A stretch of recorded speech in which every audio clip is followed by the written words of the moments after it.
एका भिकाऱ्याने मेडिकलमध्ये sanitary pads मागितले आणि संपूर्ण दुकान त्याच्यावर हसायला लागले. पण पुढे जे समोर आलं ते ऐकून सगळे थक्क झाले. पुण्यातील सदाशिव पेठेतल्या एका मोठ्या मेडिकल स्टोअरमध्ये संध्याकाळी खूप गर्दी होती. तरुण मुले, मुली, वयस्कर लोक औषधे घ्यायला उभे होते. तिथेच काचेच्या दारात एक 50 ते 55 वर्षाचा माणूस येऊन उभा राहिला. त्याचं नाव होतं बापू. बापूची अवस्था बघण्यासारखी नव्हती. अंगावर फाटका शर्ट, ज्याला 5-6 ठिकाणी गाठी मारल्या होत्या, वाढलेली दाढी, विस्कटलेले केस आणि अंगाला एक प्रकारचा कुबट वास येत होता. तो एक कचरा वेचणारा व्यक्ती होता. तो घाबरत घाबरत काउंटरच्या पुढे आला. तिथे उभे असलेल्या एका कॉलेजच्या मुलाने नाकाला रुमाल लावला आणि म्हणाला, "ए काका, लांब उभा राहणं, वास येतो, आंघोळ करत जा कधीतरी." बापूने मान खाली घातली, थोडा मागे सरकला. गर्दी कमी झाल्यावर त्याने खिशातून चुरगळलेल्या 10-20 रुपयांच्या नोटा आणि काही चिल्लर काउंटरवर ठेवली आणि अतिशय बारीक आवाजात मेडिकलवाल्याला तो म्हणाला, "साहेब, एक ते सॅनिटरी पॅड्स द्या." हे ऐकताच दुकानात पिनड्रॉप सायलेन्स पसरला. मेडिकलवाल्याने रागाने विचारले, "काय पाहिजे?" बापू पुन्हा म्हणाला, ते बायांचं पॅड द्या." बाजूला उभ्या असलेल्या 3-4 तरुण पोराने एकमेकांकडे बघून फिदी हसायला सुरुवात केली. एकाने टोमणा मारला, "काय हो काका, या वयात तुमची गर्लफ्रेंड तरुण आहे वाटतं, का स्वतःसाठीच वापरणार आहात?" दुकानात हशा पिकला. मेडिकलवाला ओरडला, "ए बाबा, इथे मस्करी चालू आहे का? तुला कशाला हवं आहे ते? खायला अन्न मिळत नाही आणि हे विकत घ्यायला पैसे कुठून आले? नक्कीच दारू पिऊन आला असशील, चल निघ इथून." बापूचे डोळे पाण्याने भरले. तो हात जोडून म्हणाला, "साहेब, मस्करी नका करू, खूप गरज आहे. हे घ्या पैसे, पूर्ण आहेत." मेडिकलवाल्याने नाईलाजाने रागाच्या भरात एक पॅकेट काउंटरवर फेकून मारलं.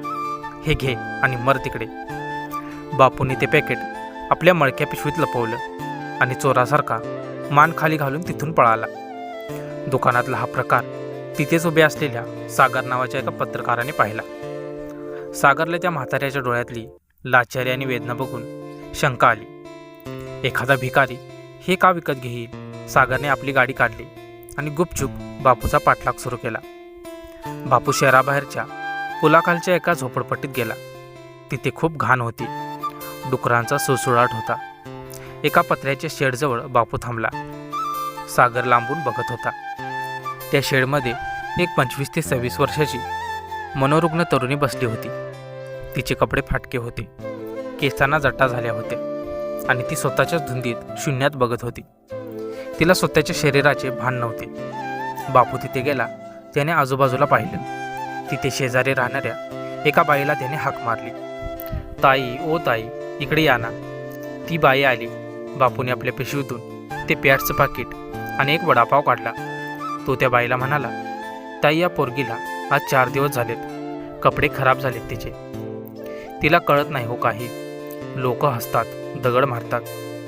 हे पॅड घे, तिला नेऊन साफ कर आणि हे लावून दे आणि हा वडापाव तिला खाऊ घाल. मी इकडे बाहेर थांबतो." ती बाई त्या मुलीला घेऊन आडोशाला गेली. बापू तिथेच बाहेर एका दगडावर बसून पहारा देऊ लागला, जेणेकरून कोणी त्या मुलीकडे वाकड्या नजरेने बघू नये. हे दृश्य बघून झाडामागे लपलेल्या सागरच्या अंगावर काटा आला. त्याला मगाशी मेडिकलमध्ये त्या मुलांनी मारलेले टोमणे आठवले. सागर बापूजवळ गेला. "काका." बापू दचकला. सागरला बघून घाबरला. सागरनं विचारलं, "कोण आहे ही मुलगी? तुमची कोण लागते?" बापूने डोळे पुसले आणि एक खोल श्वास घेऊन म्हणाला, "कोण कुठली ते मला माहीत नाही साहेब. 6 महिन्यापूर्वी मला ही कचराकुंडीजवळ सापडली. लोक तिला वेडी म्हणून दगड मारत होते. काही नराधम कुत्रे रात्री तिच्यावर झडप घालायच्या तयारीत होते. मला बायको नाही, पोरबाळ नाहीत. मला वाटलं जर मी हिच्याकडे दुर्लक्ष केलं तर हे जग हिचे लसके तोडून खातील. ती वेडे आहे साहेब. तिला माहीत नाही ते दिवस काय असतात. रक्ताने कपडे भरले की माशा बसतात, इन्फेक्शन होतं. लोक म्हणतात तू भिकारी आहेस, तुला काय करायचं आहे? अरे पण मी बाप तर होऊ शकतो ना. लोक हसतात जेव्हा मी मेडिकलमध्ये जातो.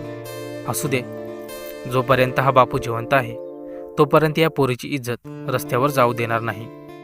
सागरला बोलायला शब्दच सुचत नव्हते. ज्या माणसाला मेडिकलमध्ये लोकांनी चरित्रहीन आणि वेडा समजून हुसकावलं होतं तो माणूस एका बेवारस मनोरुग्ण मुलीचा बाप बनून तिची लज्जा रक्षित करत होता. समाजातल्या तथाकथित सभ्य माणसांपेक्षा हा कचरा वेचणारा बापू याचं मन कितीतरी पटीने स्वच्छ होतं. सागरने खिशातले सगळे पैसे काढले आणि बापूच्या हातात दिले, पण बापूने ते घेतले नाहीत. तो हसून म्हणाला, साहेब पैसे नको, फक्त जेव्हा कधी मी दुकानात हे मागायला येईल तेव्हा लोकांना सांगा की हसू नका, कारण एका बापाला आपल्या मुलीसाठी हे मागायला खूप हिंमत लागते. कोणाच्या तरी बाह्यरूपावरून किंवा तो काय विकत घेतोय यावरून त्याची चेष्टा करू नका. जगात अशी अनेक नाती आहेत जी रक्ताची नसतात पण माणुसकीचे असतात. एका स्त्रीचा सन्मान जपण्यासाठी श्रीमंत असावं लागत नाही, फक्त पुरुष असून चालत नाही, माणूस असावा लागतो. धन्यवाद. तर मित्रांनो, आजची स्टोरी तुम्हाला कशी वाटली ते कमेंटमध्ये नक्की सांगा. ही रिअल स्टोरी तुम्हाला जर आवडली असेल तर व्हिडिओला एक लाईक करून आपल्या चॅनेलला नक्की सबस्क्राईब करा. तर भेटूया अशाच एका नवीन आणि माहितीपूर्ण व्हिडिओमध्ये. तोपर्यंत धन्यवाद.